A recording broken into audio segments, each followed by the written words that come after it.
देखिए अब आइए सबसे बड़ा सवाल जो है अब उस पर विस्तार से आपको जानकारी देते हैं कि हमास के खात्मे के बाद आखिर क्या होगा, क्या होने वाला है गाजा पट्टी पर। गाजा पट्टी पर हमास का खात्मा अगर यहां से हो जाएगा, क्योंकि कब्जा है यहां पर हमास का, तो उसके बाद क्या होगा, ये बहुत बड़ा सवाल है। गाजा पट्टी पर किसका शासन होगा, ये बहुत बड़ा सवाल। 20 लाख आबादी का पेट कौन भरेगा गाजा पट्टी में, ये सवाल भी खड़ा हो रहा है।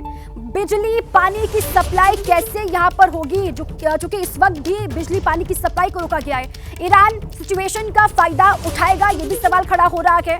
और चीन का मिडिल ईस्ट में पहुंच बढ़ाने की कोशिश करेगा, ये सवाल इसी के साथ ही बहुत मौजू हो जाता है। दुनिया के अरब मुल्क की गाजा पट्टी पर नजर लगातार बनी हुई है। क्या गाजा पट्टी पर इजराइल दोबारा कब्जा करेगा, ये बहुत बड़ा सवाल, और इन्हीं सवालों के इर्द गिर्द बहस आगे बढ़ रही है। इजराइल के कब्जे के बाद अरब मुल्क जंग लड़ेंगे और इजराइल अरब देशों में जंग पर अमेरिका क्या करेगा, ये सवाल है।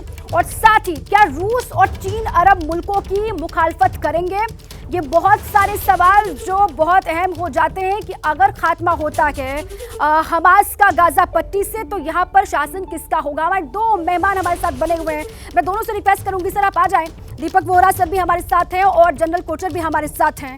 सबसे पहले सर ये 10 के 10 सवाल आपने सुने होंगे और इन 10 सवालों के इर्द गिर्द इस वक्त बहस भी चल रही है और पोस्टरिंग की होड़ किस तरीके से मची हुई है उस पर भी आपका कमेंट। और अगर हमास का खात्मा हो जाता है गाजा पट्टी से, उसके बाद क्या होगा सर। दीपक वोहरा सर। आभारी हूँ मैम, बहुत अच्छा लगता है जब आपके चैनल पर आता हूँ, आपसे बहुत कुछ सीखने को मिलता है। और फिर आपने जनरल कोचर को बुलाया है जिनकी जानकारी मुझसे कहीं ज़्यादा है, सो आई एम वेरी ग्रेटफुल कि वो तो मेरे टीचर की तरह हैं वहाँ पर जो कुछ हो रहा है। प्रश्न नंबर 1, अब क्या होने वाला है। एक व्यक्ति है वॉशिंगटन में रहते हैं, उनका नाम है जो बाइडन। वो वहाँ गए थे और उन्होंने बहुत 3 इम्पॉर्टेंट चीज़ें उन्होंने कही। वो बिलीव करते हैं इन पर्सनल डिप्लोमेसी, तो उन्होंने जाके जफ्फी डाली नेतन्याहू साहब को एट्सेट्रा एट्सेट्रा। फिर उन्होंने कहा कि वो गलती मत करना जो हमने 9/11 के बाद की थी। हम लोग पागल हो गए थे, यानी पूरे अफगानिस्तान को हमने मिटा दिया था, फिर इराक के बाद में उसके ऊपर हमने हमला किया। और तीसरी चीज़ उन्होंने कही है कि ह्यूमैनिटेरियन एड वहाँ जानी चाहिए, जो $100 मिलियन का उन्होंने अनाउंस किया है। तो इजराइल अब कह रहा है कि इसको आने दीजिएगा।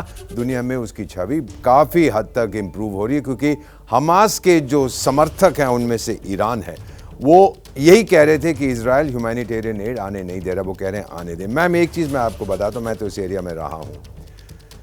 सांप जो है उसका सर तेहरान में है और कोई नहीं चाहता ईरान को, इसीलिए वो उकसा रहा है सबको, गाली गलौज सबसे ज़्यादा वो करता है, लेकिन ऑन द ग्राउंड वो नहीं जाएगा क्योंकि बहुत मार पड़ेगी उसको। अमेरिकन जो बेड़े वहाँ पे आए हुए हैं एयरक्राफ्ट कैरियर्स, वो इजराइल का कोशर खाना खाने नहीं आए हैं, वो ईरान को चेतावनी है कि टाइगर पंगा लिया तो तेरे को ईरान इसमें इस वॉर सिचुएशन का फायदा उठाने की कोशिश करेगा क्या, इसकी तरफ आप इशारा कर रहे हैं। जैसे ही घड़ी का काटा दोपहर 2:30 पे आए, बबीता जी का दिल सास बहू साजिश के लिए मचल जाए। और ये है इनकी बहू, पूरे दिन ऑफिस की टेंशन हो जाए गॉन जब ये करें अपना फेवरेट शो फ्री टाइम पे ऑन। इनकी तरह आप भी देखिए अपना फेवरेट शो अपने टाइम पर और डाउनलोड कीजिए एबीपी लाइव ऐप अपने स्मार्ट टीवी पर।